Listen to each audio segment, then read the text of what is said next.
Now I'm at the point you wanna be with me. I'm vibing out at a higher frequency, cause everything that I want and I'm gonna be, it's when I wake up, that's when I start to dream. Someone you love is talking down, here is the plan. Let it fall through like a handful of sand. Nothing happens overnight, what you must understand. If you dwell on the bad, then you don't stand a chance. Something you want upset, saying why it ain't mine yet. That's because now you have yet to change your mindset. People don't put their mind to rest while they're so wired. A lot of people go to sleep and wake up tired. Power of positivity and persistence. Say that I can, we'll just sit back and witness. Make an impact when our time is done. Make money, help people, and have lots of fun. Whoa.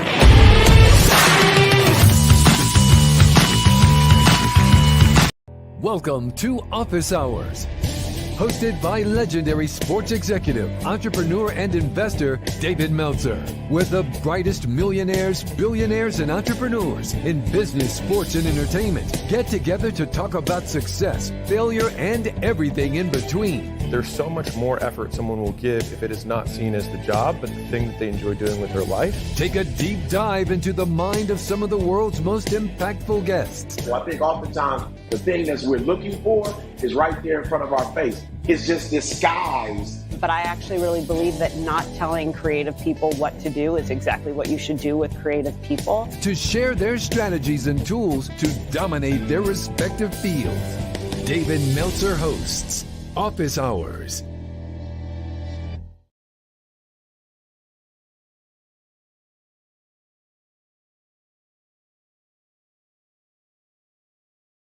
And so today's training is going to be about what other people call transition and I call expansion, and understanding the mindset, heart set, and handset around the difference between the start and stop, the zero sum of transitioning to something new, pivoting to something new, or the mindset, heart set, and handset of expanding. But before we get into this week's training, which will be the first half of the Breakfast of Champions session, and then we'll take our normal Q&A, the incredible Robin, Batman, whatever we call him, Jakey Bakey, why don't you go ahead and set the room for everybody here? What is going on, David? Thank you so much for that intro. Thank you, Ramon. You are amazing. Thank you for all that you do, and thank you for everyone here in the Breakfast of Champions room that puts it all together. We appreciate you all. I will quickly set the room here before it is David Meltzer's Power Hour here on the Breakfast with Champions. Happy Friday, everyone. We are in, of course, the Breakfast with Champions. This is David Meltzer's free Friday training. He's been doing training for over 23 years, close to over 24 years now. In October, today's topic is expansion versus transition. So Dave will give some great training for about 30 minutes or so, and then there will be time for some questions and answers. So if you have a question you'd like to ask here on Clubhouse, back channel me or raise your hand, and we will aim to bring you up. Let's share the room with as many people as you can here in the Breakfast with Champions. You can do that at the bottom. There is a square with an arrow. Share with your friends, share with your family. You can share it, of course, here on Clubhouse, your favorite social media channels, text message, wherever you'd like. So this is the expansion versus transition training. Also, if anyone is in Orange County, California on Monday or Tuesday, or would like to come, Dave is filming his Apple TV show, 2 Minute Grill, with some meetups and VIP dinners after, as well as New York City on Thursday, August 10th. We would love to see you there. And with that in mind, I will pass it back off to you, Dave. Let's have a great training today. All right. Thank you so much, Jakey of the Bakey. We appreciate you and everyone on all the different platforms.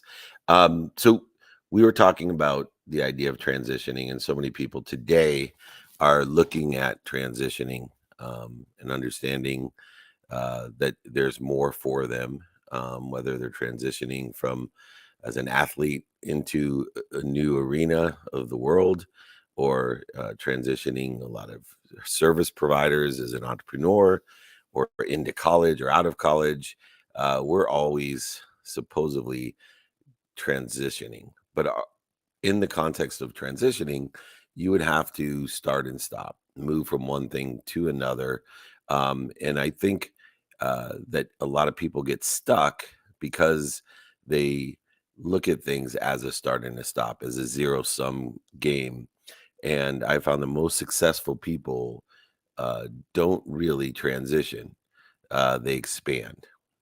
Expansion is aligned with what the universe is doing. It's growing, it's aggregating, it's exponential in its nature, it accelerates. And all of these physical, metaphysicals, quantum physical attributes should be applied to ourselves.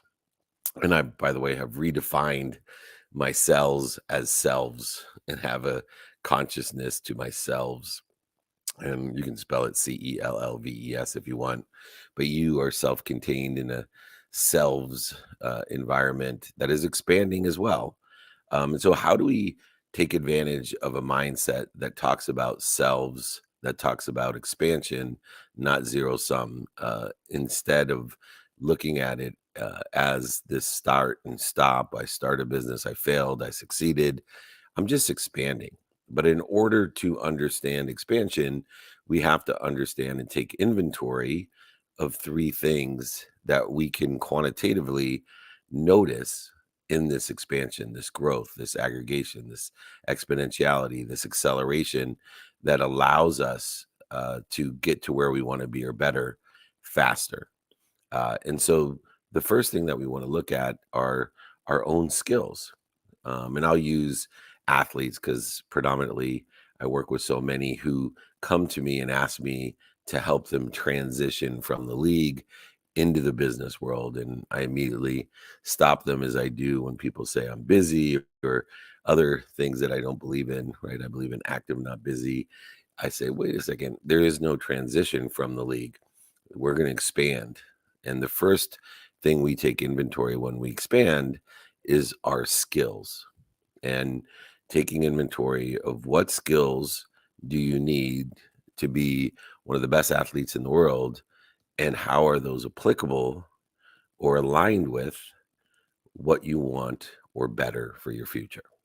And so the first thing I want you to do every day is take an inventory of your skills, and then utilize alignment in order to effectuate the options, opportunities, and touches of favor that exist today in the trajectory of where you think you want to be or better. The second thing to take inventory of is your knowledge. What did I learn? Looking in the past at the meaning of the light, the lessons of the past, the love of the past. If we ask ourselves, what knowledge have we expanded, and how can we utilize or align that knowledge to where we want to be or better? Once again, we are more prepared to align with the expansion that exists with more options, opportunities, and touches of favor. The second part of knowledge is who. Who do I know that I can help? Who do I know that can help me? And so as we go through this inventory, not just of the skills and the alignment of the skills, but the knowledge of what, we also have to take inventory of who we can help and who can help us in alignment with the trajectory of where we think we want to be or better, to allow the options, opportunities, and touches of favor to aggregate, compound, and accelerate in that same trajectory. And then the final thing that we take inventory of as we shift our paradigm from start and stop, zero sum, transitioning from one thing to another, one business to another, one job to another, one relationship to another, is the idea of expansion, alignment with desire. And as we take an inventory of our desire each day, what is it that we want personally? What do we desire? Experientially, what do we desire? Giving wise, what do we desire? Receiving wise, what do we desire? In alignment with where we want to be or better. And this first step, this inventory, is crucial because in order to effectuate or maximize the expansion, the growth, the progress that sometimes we cannot be aware of, it requires us to know where we're at, to have a baseline and inventory of our skills, whether we're a doctor or a lawyer, whether we're a teacher or a first responder, whether we're an athlete, a celebrity, an entertainer who's looking to expand into more. And in order to expand into more, we need to know, have, and acknowledge the skills, the knowledge, and the desire that we have, and then utilize that inventory, that knowledge, to align ourselves with where we want to be or better. And a lot of people say, well, how do I know where I want to be or better? Within the context of the daily practices, in which more than happy to send to everyone, the daily practices, which requires you to take inventory of knowing what you want, the desire, knowing who in the knowledge that you can help and can help you, know how can I be expansive. And that expansion has lenses of providing value, of being accessible to provide and receive value, and gratitude to make sure that we're learning the lessons, because that's what life is about, lessons. And that's how we expand, by learning. And not only learning, but learning and giving meaning to those lessons of the failures, the mistakes, the setbacks, to give meaning to the successes and the void, shortages, and obstacles, aligned with our skills, our knowledge, and our desire, our what, our who, and our how, in a trajectory of where we think we want to be or better. And when we can effectuate this expansive methodology, instead of a start and stop, zero sum transition, when we can effectuate it, we now can utilize our now with more effectiveness, more efficiency, and more statistical success. Once again, allowing us to apply our why, that we're not searching for a start and a stop, a zero-sum game. We're not searching for what we already have, encompassed by the infinite unified system of thought in which we belong to. And it allows us, instead of searching for a why each day, searching for new skills to start over, new knowledge of what and who to start over, and a new desire to find that desire, we actually just apply it. We apply our skills that we've already gained. We apply the knowledge of the what and the who, and we apply our desire by shifting our perspective to what are we doing to interfere with our expansion, instead of what are we going to have to do to transition into another business, another relationship, another career, another job, another activity. It's expansive. You don't lose your skills, your knowledge, and your desire. You just interfere with it.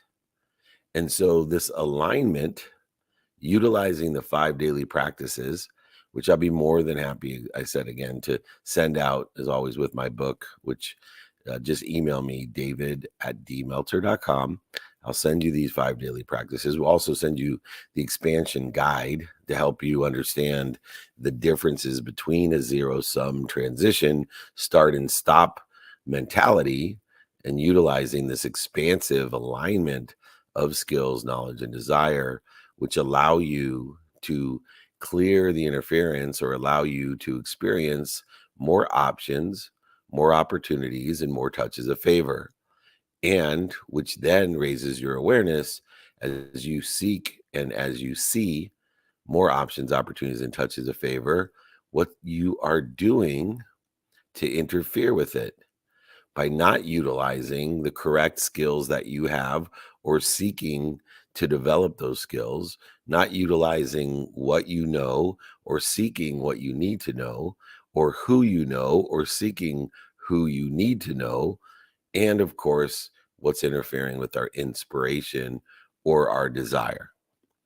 This understanding of alignment is extremely important. And most people, number one, don't take inventory of the skills, knowledge, and desire, and they don't get aligned.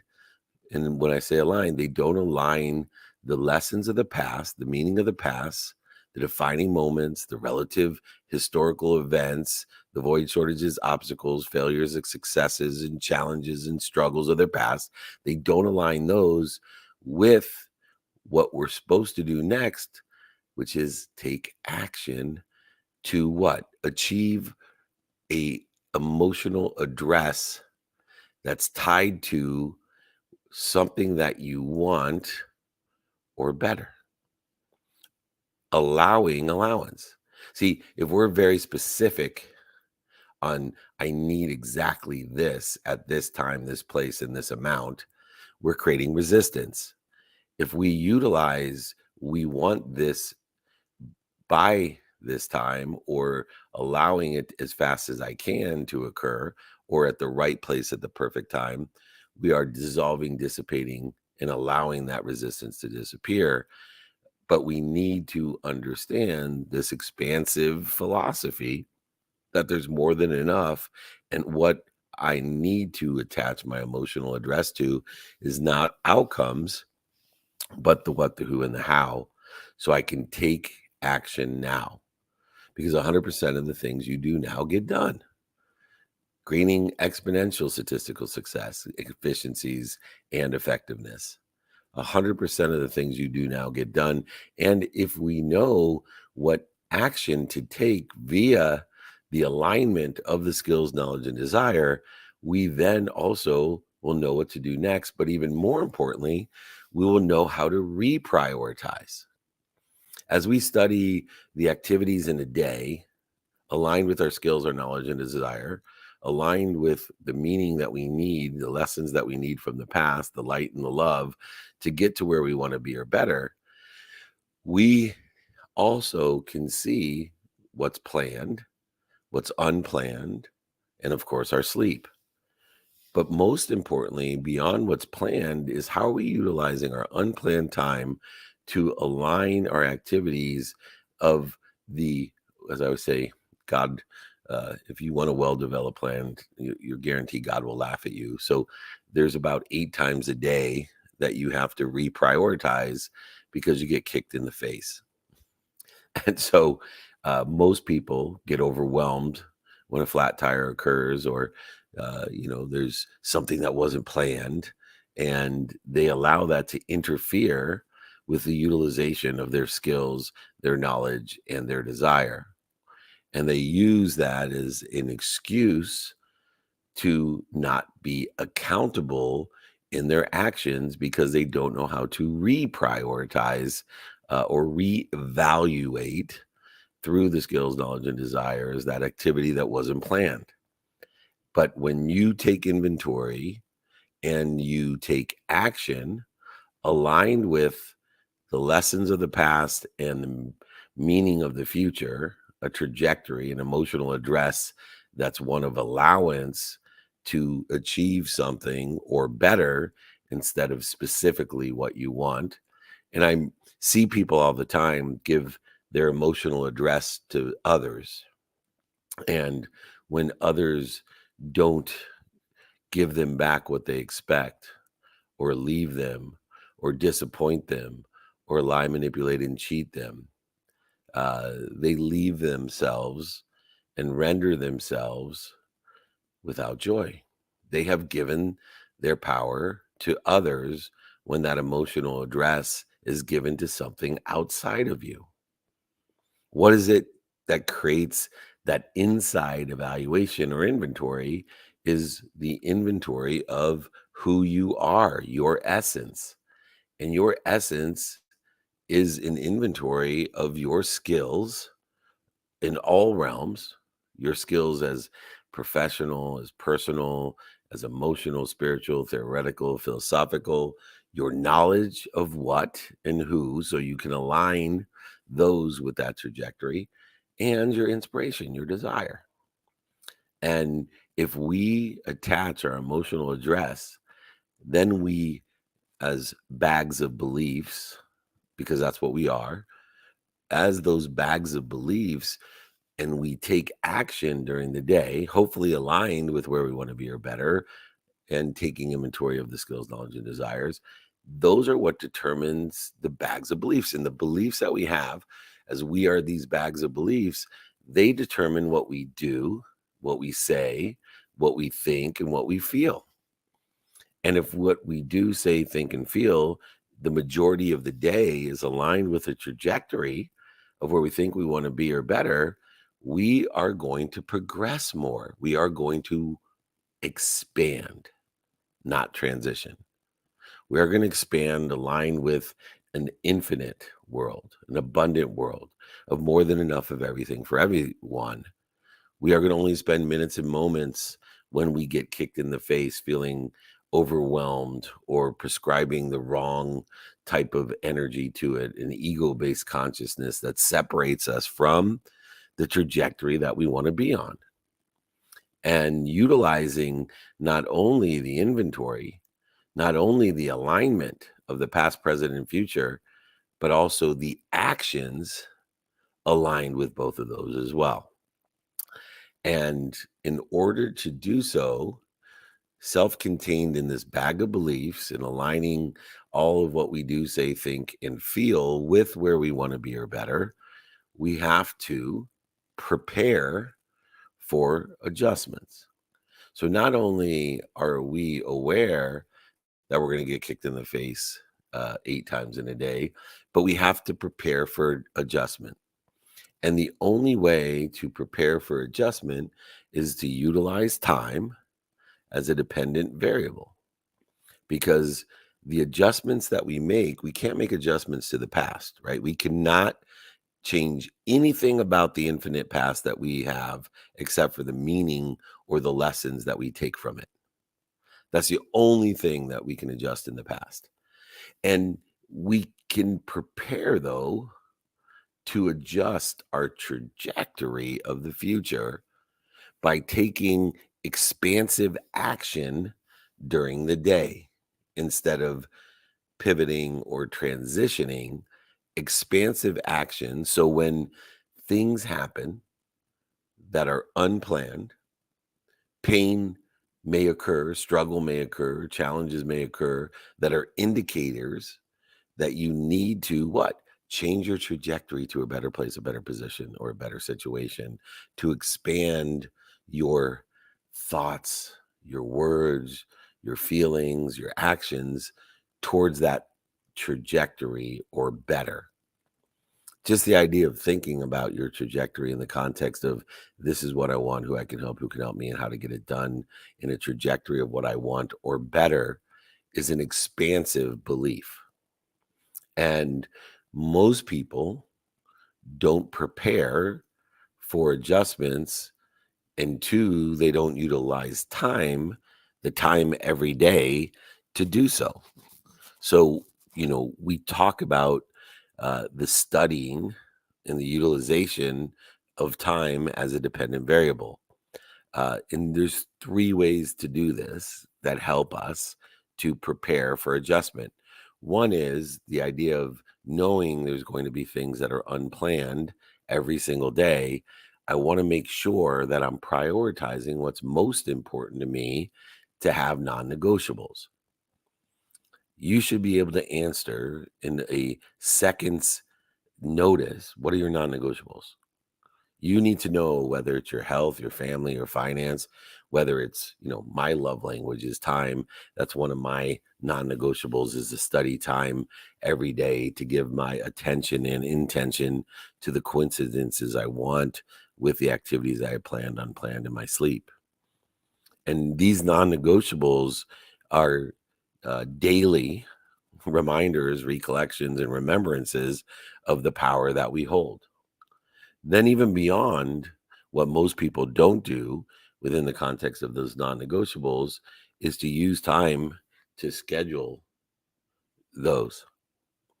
And so to use time in the context of I'm going to spend a minimum amount of this time every single day is an expansive thought. One of the key successes, lessons that I've learned is to utilize time in an expansive way. So I know that 2 minutes a day is worth more than 2 hours on a Saturday. And so the utilization of the adjustment of time by studying it, first by knowing my non-negotiables, then by taking care of when I sleep, which is a daily activity that everyone should pay attention to. It's a third of your life. I'm one of the only people I know who's had a sleep coach for 17 years to make sure that not only I recover better than I used to, expansive, but also that I access more information that I can utilize to take inventory of my skills, my knowledge, and my desire to align it in the trajectory with the lessons I learn, in a trajectory of what I think I want or better, by taking actions and by utilizing those actions to prepare for the adjustments, by making sure that not only am I doing, saying, thinking, and feeling, but my beliefs are all aligned as well. And so this is what I call the triple A strategy: alignment, alignment, action, and adjustment. And once again, these daily activities, daily practices, the AAA strategy, the guide of expansive, abundant thought instead of the zero sum start and stop that exists today. All of these, I will be happy to share with you. Just email me, david@dmeltzer.com. The last thing in the expansive thought is understanding how we expand our skills, knowledge, and desire, and find out how we expand and utilize that. And when we're looking at expanding into things that are aligned with what we want, it's hard to find what we want. How do we know? Well, I look for what's doing well today. I might as well maximize the options, opportunities, and touches of favor that exist and utilize my skills, knowledge, and desire by aligning it with what is doing well today, and also aligning it with what is stable today, and then also aligning my skills, my knowledge, and my desire with what is a lottery ticket today, something I feel or believe or think will be doing well in the future. And then I have a weighted balance each day to apply by studying my time, my attention and intention to the coincidences that I want today and the trajectory of what I think I want, by learning from the past what we're looking for, the lessons that tell me what are doing well today and where to find those, what's stable today and where to find those, and what I think will be doing well in the future. A good example of this is interest rates. When interest rates got down to 2.1%, I was telling everyone that you have very limited downside to making sure that you are taking advantage of cheap money. Because number one, the lessons I've learned from the past, the lessons I've learned from losing everything in 2008, but seeing 3 cycles of interest rates going way up and way down, way up and way down. In my lifetime, 2.1 was the lowest I'd ever seen. And I knew that I had a 2.1% chance of having to pay extra money, meaning the value of the money would be less than it would be in the future. But understanding this idea of my skills, my knowledge, and my desire, I took advantage of making sure that I took advantage of the very inexpensive money. And now my money has a guaranteed hedge because interest rates are at 7% or higher. And so I took every opportunity to make sure every property I had was refinanced correctly at that rate, that any money I could take and borrow at that rate was inexpensive money that would make money. And I told other people of that. It was not genius.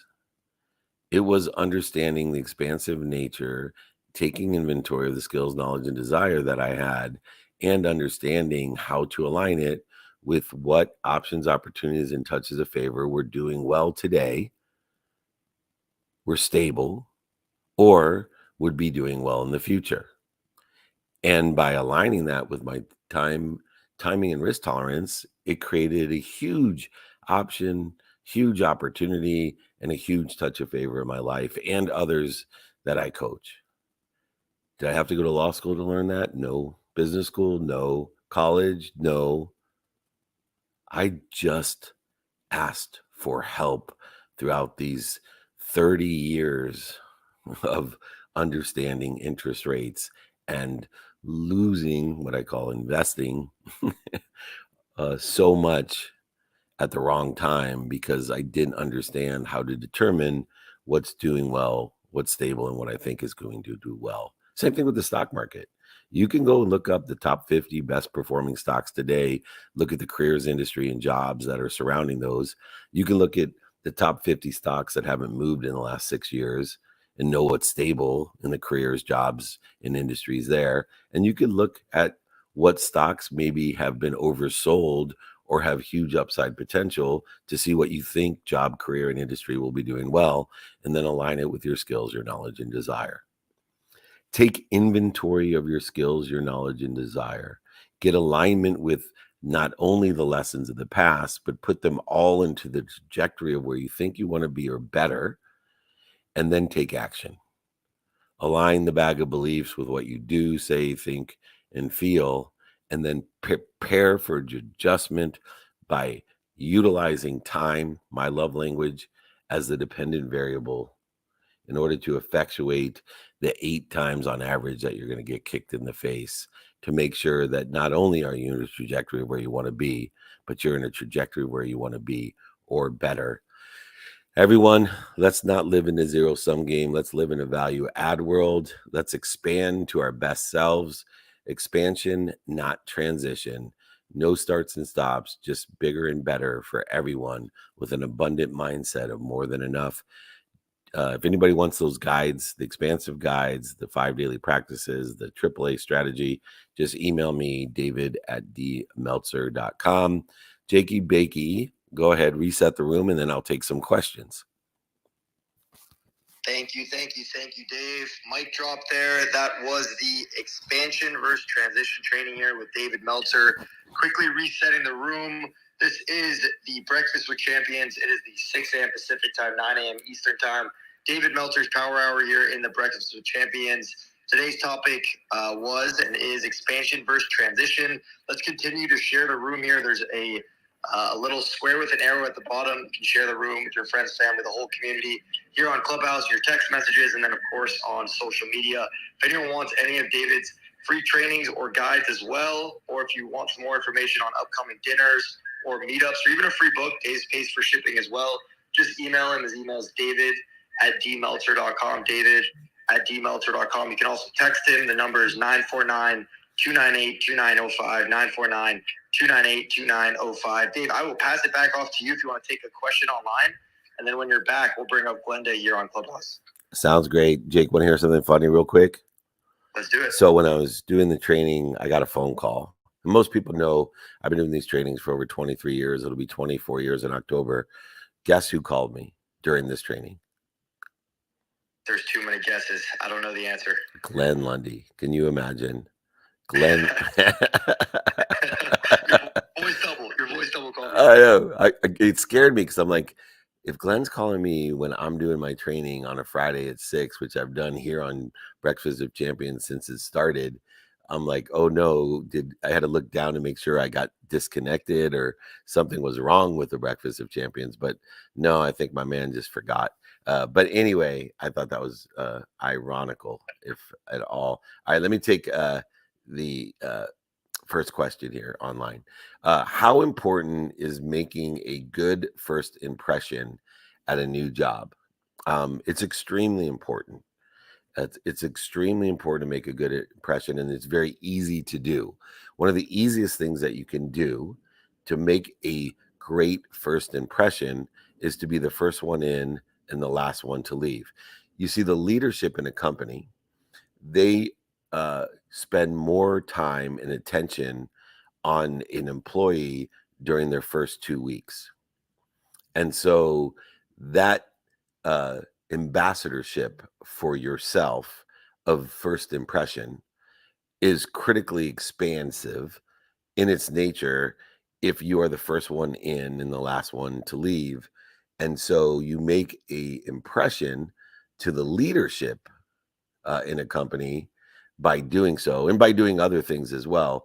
But those first impressions are lasting, and when opportunity arises, you have gained the attention by giving intention to the pursuit, because the biggest risk is when you first start that there's not alignment, or you're not going to be engaged, or you're not going to be available. And those first impressions give you a statistical success in the long run. First impressions are extremely important in a new job. They also are extremely important with new clients. They're important with new relationships. And so, I always say start off on the right foot and make a great impression. And one of the greatest ways to make that first impression is to be the first one in and the last one to leave. Very simple, great question. I don't think I've ever been asked that, by the way. That's amazing. Anyway, Jake, you said that Glenda would like to come up live here on Breakfast of Champions. Let's bring up Glenda. Glenda, welcome to the clubhouse. If you can unmute yourself, welcome.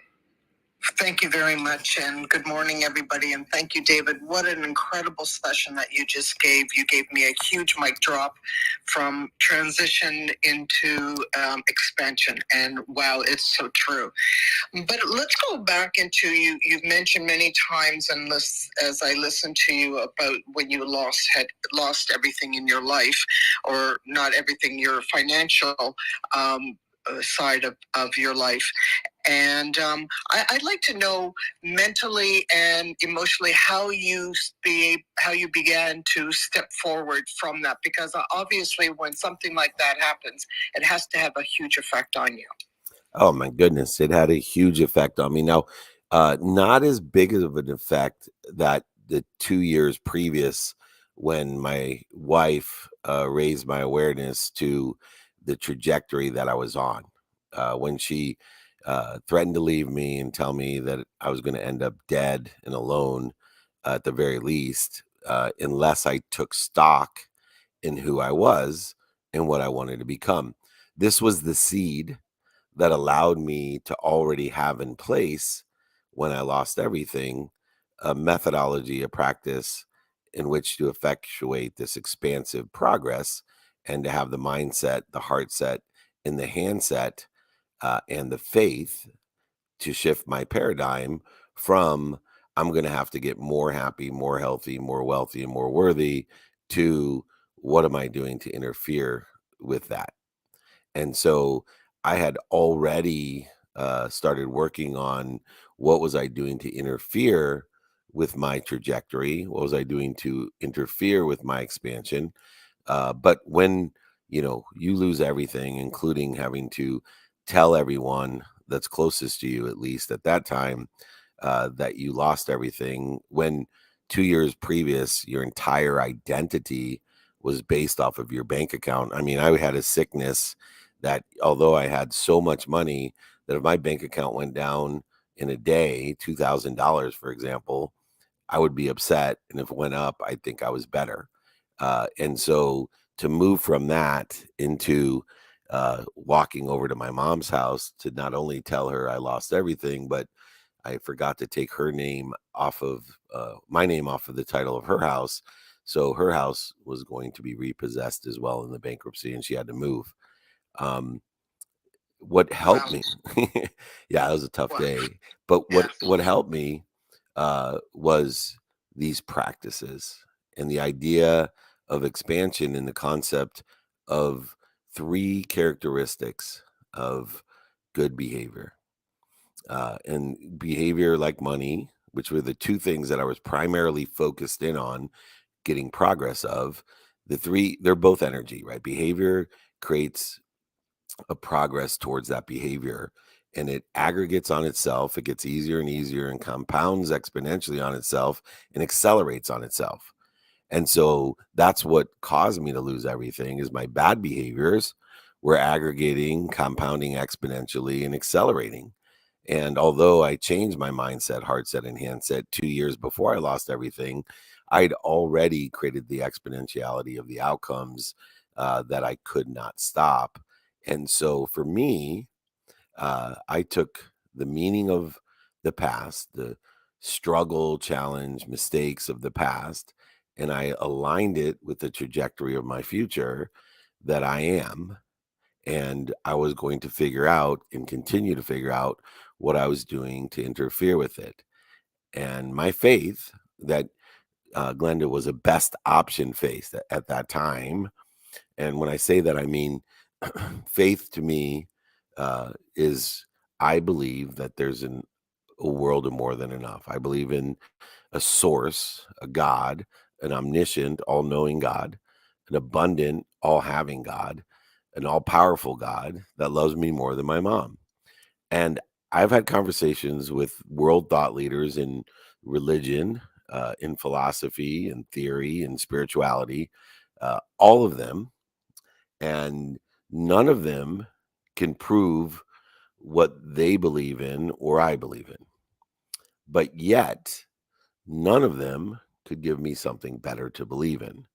And I challenge anyone here to give me something better to believe in than an omniscient, all powerful, all knowing God that loves, or source that loves me. I don't care what you call it, that loves me more than my mom, that protects and promotes me, and that allows me to learn from the setbacks, failures, mistakes, and successes to progress in a positive trajectory towards what I want or better. And that's what got me going. I use motivation to get up, to get back up, get started, to get back started. But I used inspiration of that faith to get me to where I am today. And it will get me to where I will be tomorrow or better. And that's the expansive mindset, heart set, and handset that it was 17 years from when my wife woke me and 15 years since my bankruptcy. And today I can gladly tell you that these values that I have, gratitude, empathy, accountability, and effective communication, the daily practices of knowing what I want, who I can help, who can help me, how to get it done, prioritizing that importance and applying my why by identifying fear, stopping, dropping, and rolling, and then executing on it has put me into a position to empower over 1 billion people to be happy, to make a lot of money, to live in abundance, to help a lot of people to live in abundance, and to be happy, to have a lot of fun. And so, utilize the values, daily practices, and execution model that is best suited and aligned with you, your skills, knowledge, and desire. And you too will empower others to do the same. Does that sound fair? Yes, wow, I love it. I gotta find where you tape all your free trainings because it's just remarkable. Thank you.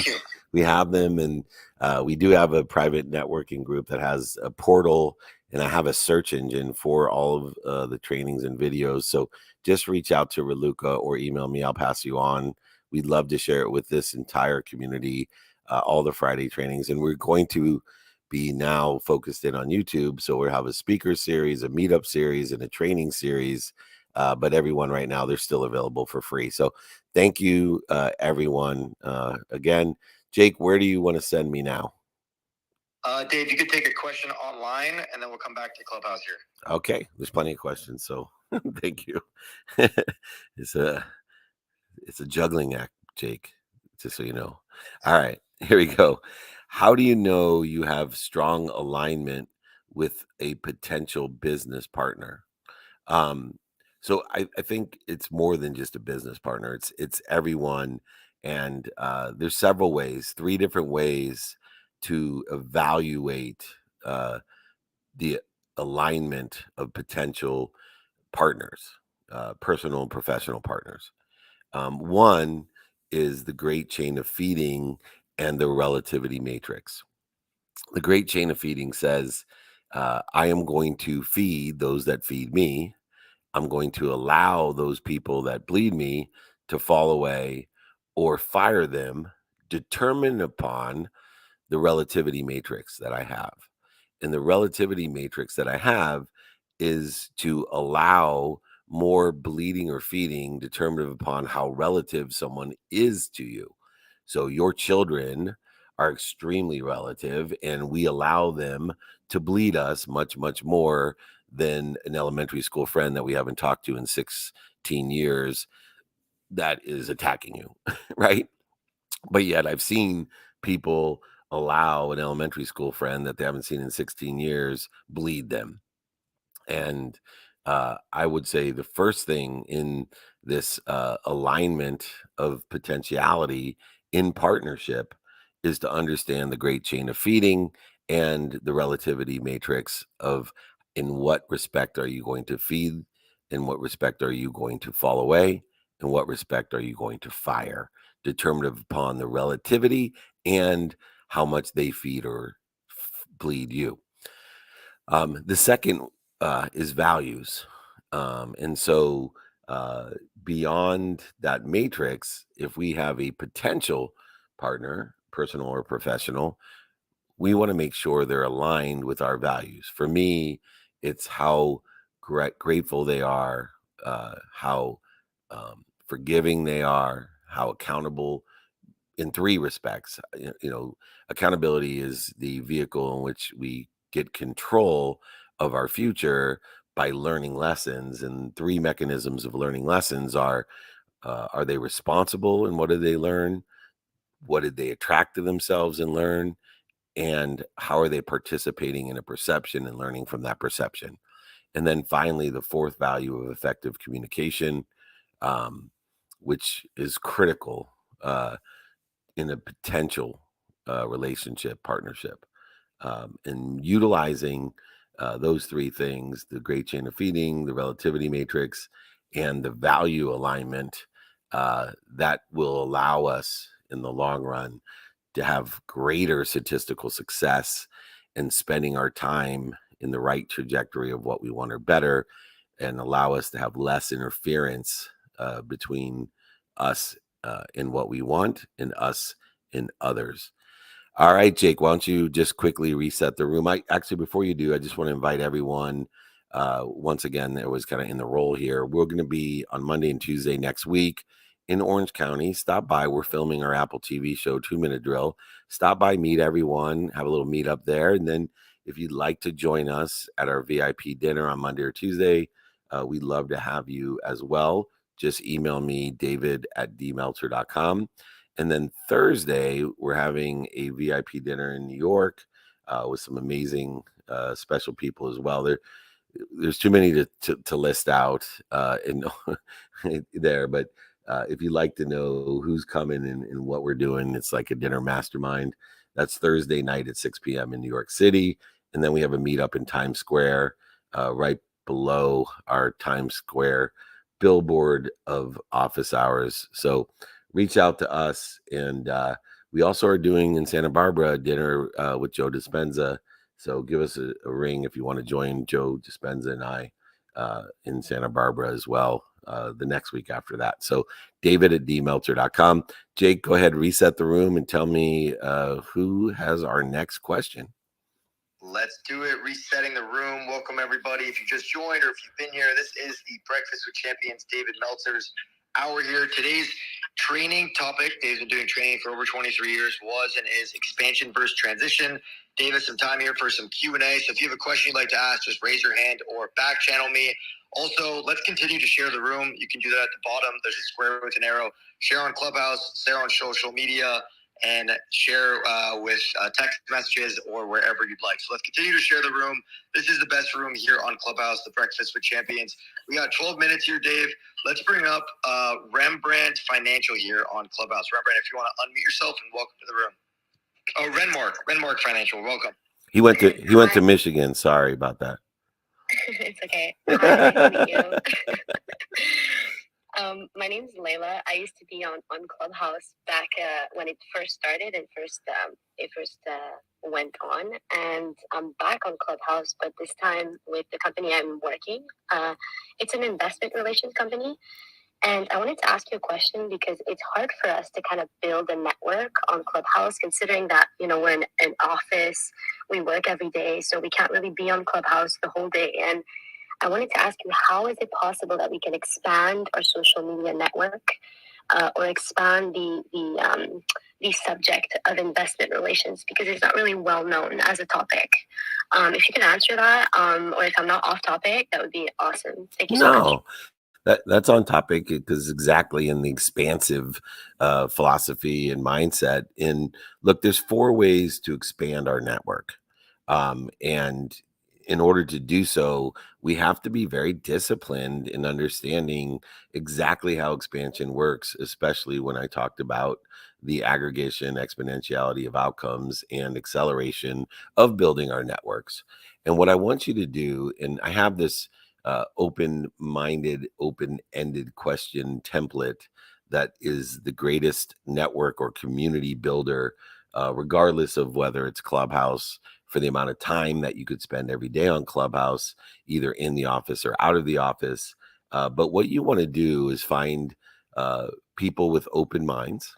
And in person, when we find someone with an open mind, regardless of whether they know anything about IR or not, in person, on the phone, via email and media, traditional and social media, we want to, 1, qualify people by having an open mind, because unlike the past, when we were very limited to the amount of prospects that existed in order to communicate with, because of the expansive nature of communication, there's 7.6 billion people that lie within the context of possibility. And when we get to find out whether they have an open mind or not, we move them to a realm of probability. And then by utilizing an open-ended question template that says something like, after I find an open mind, hey, do you know anything about IR? What do you know about it? If so, what do you like about it? If so, what don't you like about it? And after being more interested than interesting, you now are set in a position of the expansive methodology in which I taught earlier of asking, hey, would it help you if? Would it help you if I sent you some information on what IR is? Would it help you if, I made an introduction to a babysitter for you? Would it help you if? And then it allows you to ask secondarily the other question of taking inventory of your skills, knowledge, and desire. Hey, do you know anyone that can help me? I'm looking for companies that are raising money, that are pink sheet stocks, OTC, NASDAQ, New York Stock Exchange. I'm looking for someone. Can you help me? Do you know anyone that can help me? I'm interested in providing a quantitative value to exceed what I'm asking for companies like these. Now you're working within the expansive, abundant mindset with a heart set of abundance and a practicality and hand set.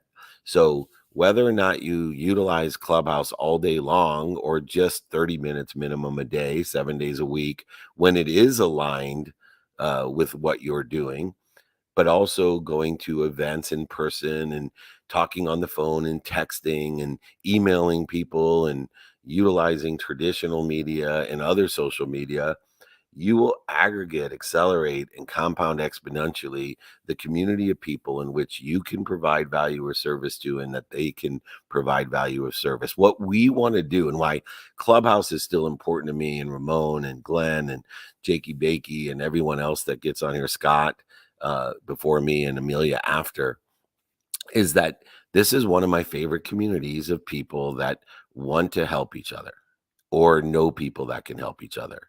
And in the context of the open question guide, the open-ended question template, we can gather and gain a momentum and aggregation and exponentiality and acceleration of that community of people that want to help each other or know people who can help each other.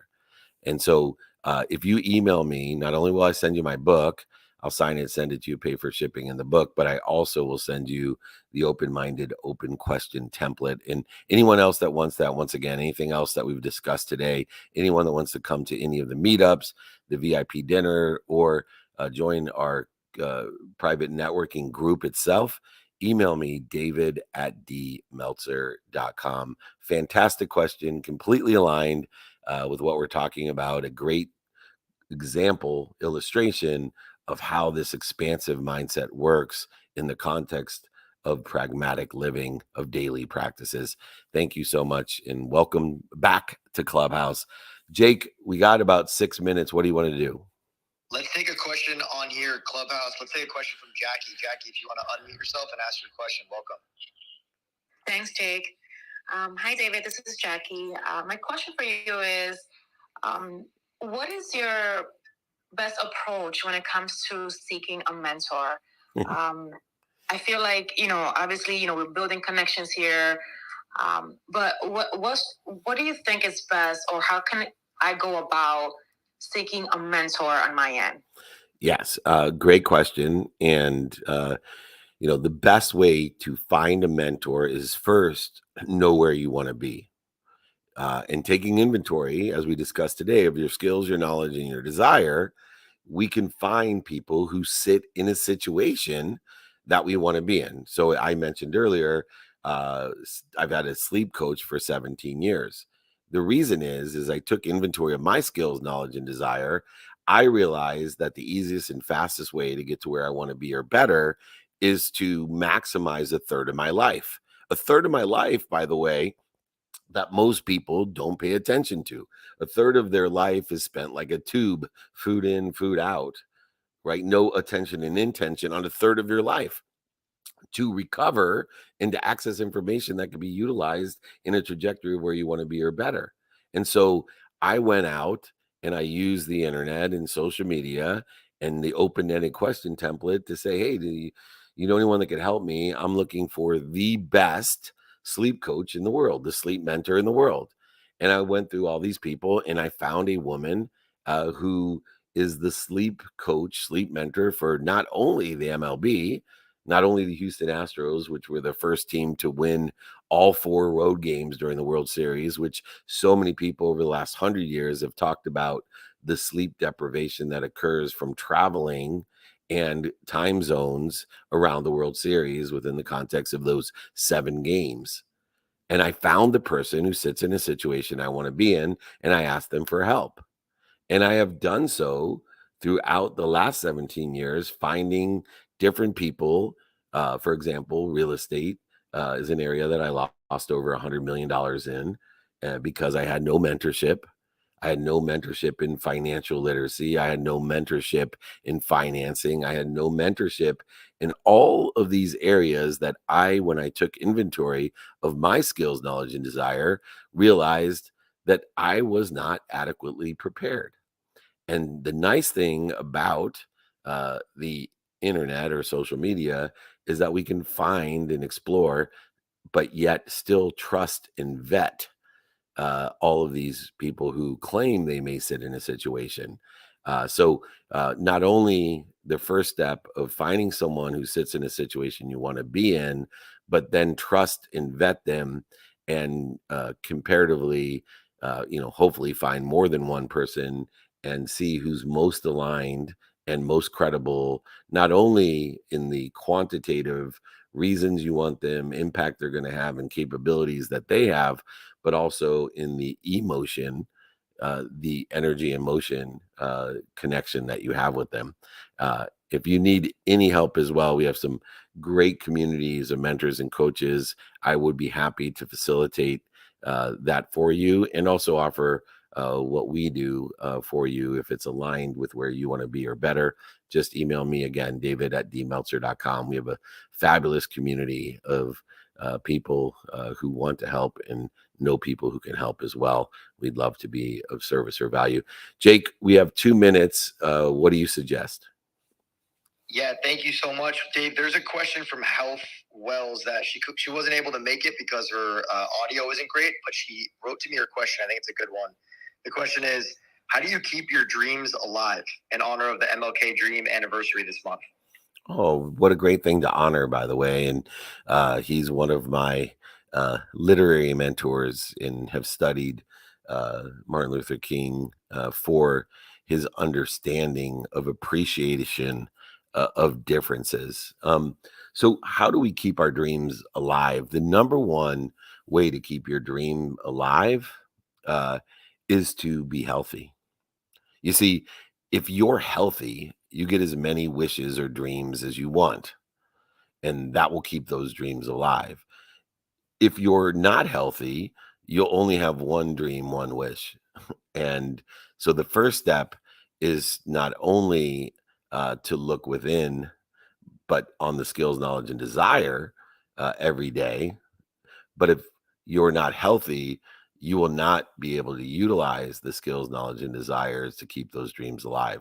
In the context, what a perfect question to end with, Jake, because if we utilize the methodology of expansion that we talked about today by taking inventory of our skills, our knowledge, and desire and aligning them, taking action and preparing for adjustment, every day utilizing the values and daily practices that we discussed, you will, if you're healthy, keep those dreams alive and not transition, not live in a zero-sum game, but live in abundance of more than enough of everything, keeping all those dreams alive in a trajectory, of everything that you want or better.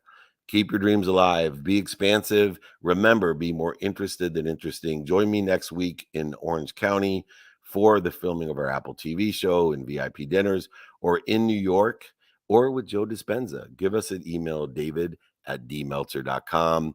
Jake, please close out the room and hand it off to, I think, Amelia. Thank you, David.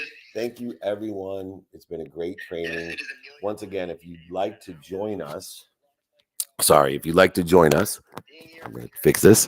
If you'd like to join us, we will be happy to give you all the details of all the great billionaires, millionaires, entrepreneurs, celebrities, athletes, and entertainers that will be joining us in Orange County, New York, Monday, Tuesday in Orange County, New York on Thursday, meet up on Friday, and then the next week with Joe Dispenza. Come join us, david@dmeltzer.com. If you want to get notified of all the cool stuff we're doing, it's just that text message right there, 949-298-2905. Remember, most importantly, like I said, be more interested than interesting. Be kind to your future self and do good deeds. Thank you.